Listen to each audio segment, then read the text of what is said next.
nombre es Mijaela Olteanu. Y yo soy Raúl Tomás. Y hoy vamos a ver qué opina el profesorado sobre los ciclos formativos y las carreras universitarias. El objetivo de este reportaje es encontrar cuáles son las virtudes y los defectos de las universidades y las FP. La primera pregunta es si piensa que se orienta de la misma manera a los alumnos de bachillerato cuando salen de bachillerato sobre las FPs en las carreras universitarias. Bueno, personalmente yo creo que no. Yo creo que hay más interés por parte de los centros universitarios y más visitas guiadas a los alumnos de bachiller para que acudan a la universidad, se les abre las puertas, se les enseña los centros, lo cual impresiona más. Pocos centros de FP hacen esos movimientos estratégicos, ¿no?, para recaudar, ¿no?, o conseguir nuevos alumnados para sus cursos, ¿no? Yo creo que ahí sí que la universidad, no solamente la de Murcia, sino normalmente todas las universidades españolas, se movilizan a la hora de buscar sus futuros estudiantes porque tienen bastante competencia con las universidades privadas. ¿Crees que se orienta a los alumnos de la misma manera detallada, por así decirlo, a la hora de elegir entre FP o carrera universitaria? Sí, yo creo que eso ha ido cambiando con el paso del tiempo y que de hecho ahora estamos en un momento en el que la orientación que se hace en los institutos de secundaria a ese respecto es muy buena. Nos preocupamos mucho de que el alumno sepa todas las posibilidades que tiene a nivel de su futuro educativo o profesional y qué es lo que tiene que hacer, qué es lo que tiene que estudiar, qué tipo de puentes hay entre unas cosas y otras. Nosotros en particular en este centro, como tenemos ciclo formativo, la jefa del departamento de orientación hace varias sesiones de trabajo con alumnos en tercero y cuarto de la ESO con vistas a que tengan una buena orientación para qué van a estudiar después. ¿Y cree que en casa también se les condiciona de alguna manera? A ver, en casa desde luego estamos... La mayoría todavía pueden tener padres criados en el posfranquismo, ¿no?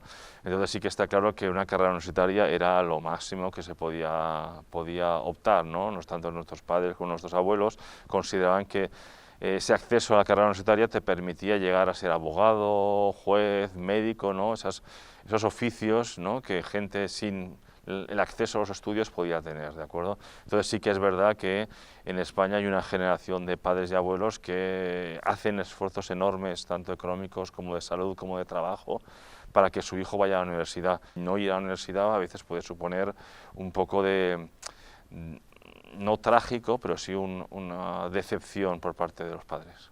¿Tú qué les sueles recomendar a los alumnos? Que ellos trabajen hasta el límite de sus posibilidades y que cuando lleguen a ese límite vean hasta dónde pueden llegar, o sea, hasta a qué altura es esa. También un poco dependiendo del perfil de cada alumno. Hay alumnos pues, que necesitan algo como más técnico y otros pues, que el tema teórico se les da mejor. Tengo alumnos que está claro pues, que no les sienta bien, no consiguen verse como alumnos de estudio, de mucho estudio, de muchas horas de clavar codos. Hay carreras más prácticas. Entonces, pues bueno, pues os le recomendamos por esa carrera más práctica o ciclos formativos más prácticos. Y luego, pues bueno, hay gente que lo que quiere es estudiar y estudiar y estudiar y pues bueno, pues estudia lo que tú quieras estudiar, cosas más teóricas y más exigentes. ¿Cree que algunos alumnos eligen las FPs por descarte? Es posible. Es posible que piensen que la carrera universitaria puede ser algo extremadamente complicado para ellos, ¿no?, grados, el nivel de estudios, y se tenga, entre comillas, la opción de que la FP es una salida para aquel estudiante, entre comillas, que no es capaz de enfrentarse a unas asignaturas del bachillerato y que pueda ser aprender, lo que os decía antes, ¿no?, yo y a mi abuelo, aprender un oficio. Pero de ahí de aprender un oficio a tener la FP como esa salida de emergencia para un alumno que no sea bueno en la ESO o no se atreva al bachillerato, me parece un problema estructural bastante fuerte, ya que la FP no es una carrera universitaria, es otro tipo de salida profesional que obviamente no es una segunda división. A la hora de buscar trabajo en España, ¿cree que hay preferencias sobre si tiene un título universitario que esté por delante de un grado superior? Cada vez más las empresas tienden a contratar a titulados universitarios para hacer labores que no son de titulado universitario. Quizá también por sobreoferta, porque hay muchos. Y a igualdad de condiciones, pues coges al titulado y luego ya veremos, pero no para hacer tareas realmente de un titulado universitario. Aquí tenemos un grado superior en gestión del agua, lo que hace un grado superior en gestión del agua, pues un ingeniero tampoco es tarea suya, pues son tareas que sí tienen que ver con comprender cómo funciona todo, pero claro, un ingeniero no se va a poner a hacer el mantenimiento de una bomba, o a cambiar válvulas, o a tocar un cuadro eléctrico. Hará el diseño, hará la supervisión, pero no se pone a tocar. El titulado del grado superior en gestión del agua sí va a hacer eso. ¿Y cuáles cree que son las limitaciones y las oportunidades de tener solo una FP o solo una carrera universitaria? A ver, claramente la FP en España, por la propia estructuración de los diferentes reglamentos y cambios en la ley de educación, que cada gobierno parece cuando sube cambia la ley del gobierno pasado, ¿de acuerdo? Está claro que no ha tenido el prestigio que necesitaría, ¿no?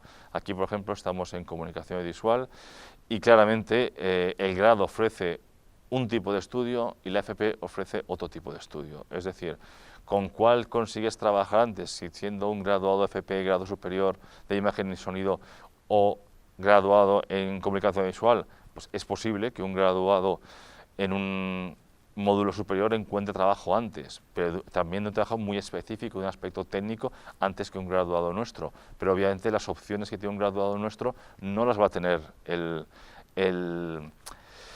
alumno de FP, que no puede acceder, por ejemplo, simplemente en oposiciones internas a televisiones tanto como española o televisiones autonómicas, a grado de realizador, grado de productor, que exigen un grado universitario para tener opción a presentarte a esa plaza. Entonces, la FP en algunas opciones de estudio yo lo considero más interesantes que un grado, pero el grado siempre te va a dar unas opciones que no te va a dar la FP. En definitiva, las dos opciones se ajustan a las expectativas de futuro, si tienes claras cuáles son. Ambas alternativas tienen sus perfiles profesionales, los cuales se complementan. Lo importante es dejar atrás los prejuicios y elegir un camino que le permita a cada uno lograr sus objetivos.